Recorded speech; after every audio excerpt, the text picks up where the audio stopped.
Dans cette édition, incendie à la base aérienne militaire d'Abidjan hier, d'importants dégâts matériels enregistrés. Également, on verra dans cette édition comment les jeunes Ivoiriens qui commercialisent le garba usent d'imagination pour attirer la clientèle. C'est le sujet du dossier du dimanche. Et puis on évoquera ce changement de nationalité de Gérard Depardieu. L'acteur français est désormais russe. Bonsoir à tous et merci de vous informer sur RTI 2. On commence par cet incendie qui s'est déclaré hier à la base aérienne d'Abidjan. Le feu est d'origine encore inconnue. D'importants dégâts matériels ont été enregistrés, bureaux et documents administratifs calcinés. Des images dans nos prochaines éditions, mais avant, je vous propose la réaction du ministre des Transports, Gaoussou Touré. Il s'est rendu sur les lieux aujourd'hui. Nous avons eu un incendie au niveau du GATL. Et comme vous savez, le GATL est dans l'enceinte aéroportière. En tant que ministre des Transports, je me devais de venir sur place pour faire le point avec mes agents, de telle sorte qu'on puisse tirer les leçons et éviter de tels problèmes à la Côte d'Ivoire. Aujourd'hui, selon toutes les informations que nous avons eues, c'est un incendie qui serait dû à des problèmes électriques. Donc l'enquête va permettre de voir les causes réelles.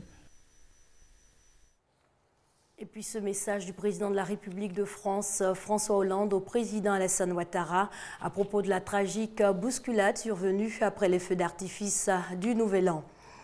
Monsieur le Président, chers amis, c'est avec une immense tristesse que la France a découvert au matin du 1er janvier l'ampleur de la tragédie qui a frappé le peuple ivoirien à l'occasion des festivités organisées pour célébrer le Nouvel An. Je tiens à exprimer mes plus sincères condoléances aux familles des victimes, aux blessés et à leurs proches, ainsi qu'à vous-même comme à l'ensemble du peuple ivoirien. Ce drame, aussi tragique soit-il, ne doit pas décevoir les espoirs placés en cette nouvelle année, mais au contraire venir renforcer l'unité de la nation pour l'avenir. Mon émotion est grande et mon soutien dans cette épreuve vous est assuré. Le peuple français se joint à moi pour vous témoigner sa tristesse et sa sympathie. Je vous prie d'agréer, Monsieur le Président, l'assurance de ma très haute considération. C'est signé François Hollande, président de la République de France. Les trous béants, décidément, on en trouve un peu partout à Abidjan. Après Yopougon et Angré, un autre trou débusqué à Akwedo-Atié, un danger pour population et habitation. Le reportage de Grace Kando est dit par Hamza Diaby. Akwedo-Atié, tout paraît normal. À vue d'œil, de la verdure, mais ne vous y trompez pas. En dessous se cache une vaste étendue d'eau. Des eaux usées en plein centre de la voie qui sépare la cité Les Lauriers à Akwedo-Atié. À l'origine de cette situation, ce gros trou qui menace la quiétude des habitants. Ça fait 2 ans que moi je suis dans ce quartier. Et depuis 2 ans, cette eau, chaque jour, est déversée ici. On comprend quand on dit eau usée, évidemment, c'est l'eau de caca, pipi. Tout ce qu'on peut imaginer d'une maison, c'est ce qui se déverse ici.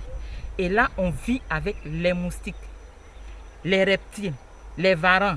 Je doute fort, même s'il n'y a pas de crocodile dans cette eau-là.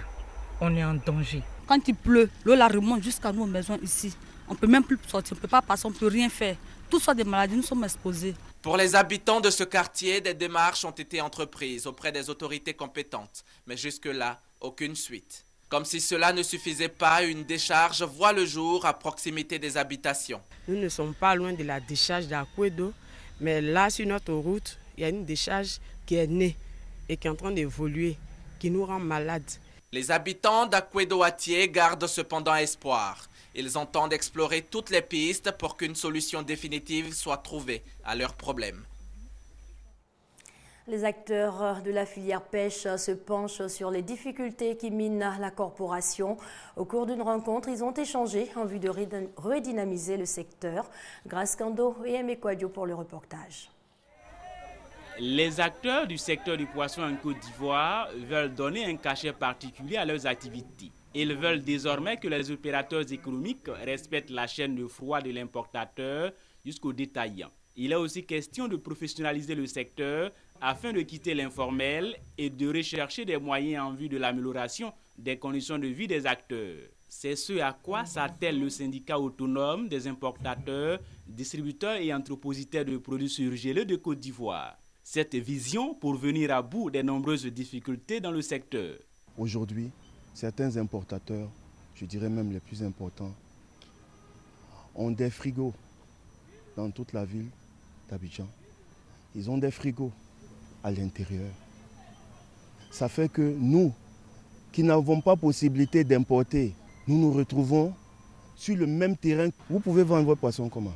De plus en plus d'opérateurs du secteur, principalement les femmes, disparaissent du secteur. On dit, quand vous allez voir les importateurs, on vous dit il doit de l'argent. Mais comment peut-il ne pas devoir de l'argent? Si toi qui lui vends, tu lui fais concurrence sur le terrain. Au regard de cette situation, le syndicat autonome des importateurs, distributeurs et entrepositaires de produits surgelés souhaite l'appui des autorités compétentes pour dynamiser le secteur du poisson en Côte d'Ivoire. On parle à religion avant le volet international de ce journal. Les fidèles aristes de Côte d'Ivoire en pèlerinage à Bregbo, un village situé à 12 km de Mingéville. Prières et recueillements ont été les temps forts de cette activité spirituelle. Grâce Kando et Thomas Guessambi. Chaque année, l'église ariste de Côte d'Ivoire effectue un pèlerinage national à Bregbo, dans la sous-préfecture de Bingerville. Cette cérémonie marque la reconnaissance du peuple noir au Dieu miséricordieux pour tous ses bienfaits. À cette 53e édition, le patriarche Nanguya Dioko Faustin, président mondial de l'église ariste, exhorte les pèlerins à l'amour du prochain, à l'image du prophète Acho Albert, membre fondateur de l'église ariste. Une communauté qui contribue au développement de la région.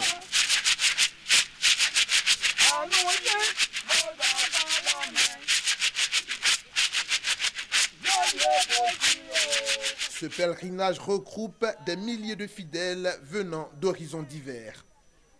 Cette célébration de la reconnaissance du peuple noir a été marquée par une procession.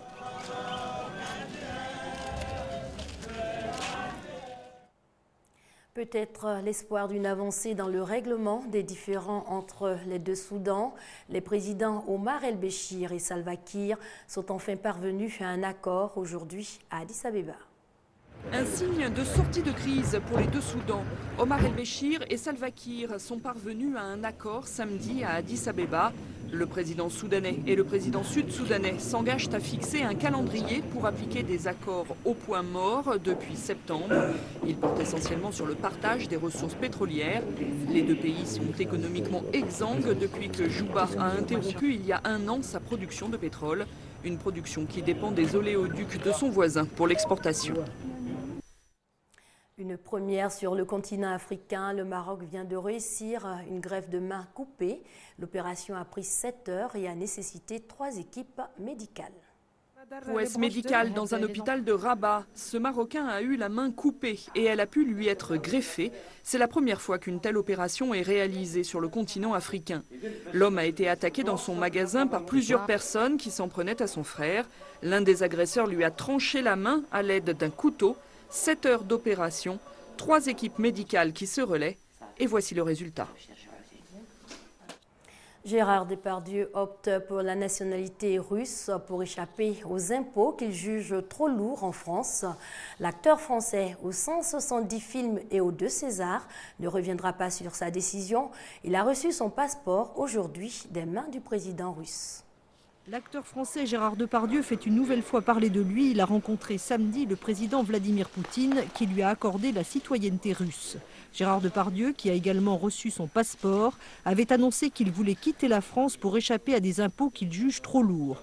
À tu et à toi avec le numéro 1 du Kremlin, l'acteur français avait même écrit une lettre dans laquelle il qualifiait la Russie de grande démocratie, ce qui avait provoqué un tollé tant en Russie qu'à l'étranger. En Syrie, cette sortie de Bachar el-Assad sur la scène publique, après 7 mois d'absence, son discours était très attendu. Sous un tonnerre d'applaudissements et de chants à sa gloire, Bachar el-Assad arrive dans ce théâtre de Damas. pour une allocution en direct à la télévision. Ce n'est pas arrivé depuis 7 mois. C'est donc un discours très attendu, mais finalement sans grande nouveauté. Le président refuse toujours de quitter son poste. Il accuse toujours les ennemis de la Syrie de soutenir les rebelles et même de vouloir une partition du pays. En Syrie, les terroristes sont tous affiliés à Al-Qaïda. Ils viennent de partout. Les autres combattants sont en deuxième ligne, en renfort pour aider ces terroristes à piller et à kidnapper la population.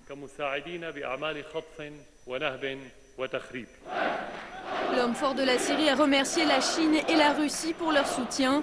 Bachar el-Assad a appelé toutefois au dialogue national à condition que les pays étrangers arrêtent de financer la rébellion et que les combats s'arrêtent. Pas question de négocier, rétorque l'opposition. Il a dit qu'il est resté au pouvoir et qu'il voulait que l'opposition engage un dialogue avec lui. Comment peut-il croire que nous allons discuter avec un criminel, un tueur, un homme qui enfreint la loi? Le discours de Bachar el-Assad ne devrait donc pas avoir beaucoup de conséquences sur le terrain. Ce week-end, les combats ont continué, notamment à Damas, la capitale. Depuis mars 2011, le conflit syrien a déjà fait plus de 60 000 morts.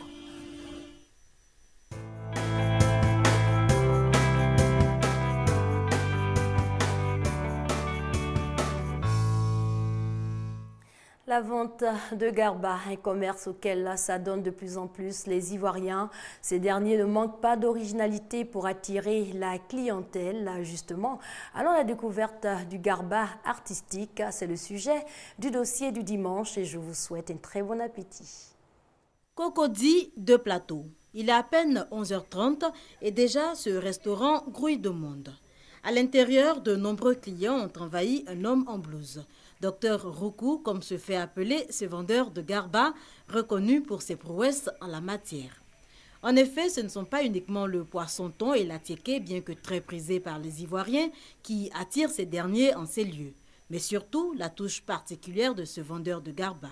Tout un art au service de la clientèle. Il décore très bien le plat. C'est ce qui m'a marqué. Vu qu'on se déplace quand même, on vient de loin pour venir ici, je pense que c'est dû à la qualité de ce qu'on nous propose. Et il est vraiment bien. Il est magnifique pour tout ce qu'il fait. Et puis bon, à chaque jour on vient se retrouver entre amis pour venir manger ici parce qu'il fait des trucs incroyables. Parce qu'on ne voit pas ça dans les autres coins. Ce qui comment on appelle, nous donne l'envie de venir, c'est ça qu'on se retrouve en famille pour manger. En tout cas, il est très fort. Du garba présenté sous des formes diverses. Gâteau d'anniversaire, cake, pizza ou encore logo d'une entreprise.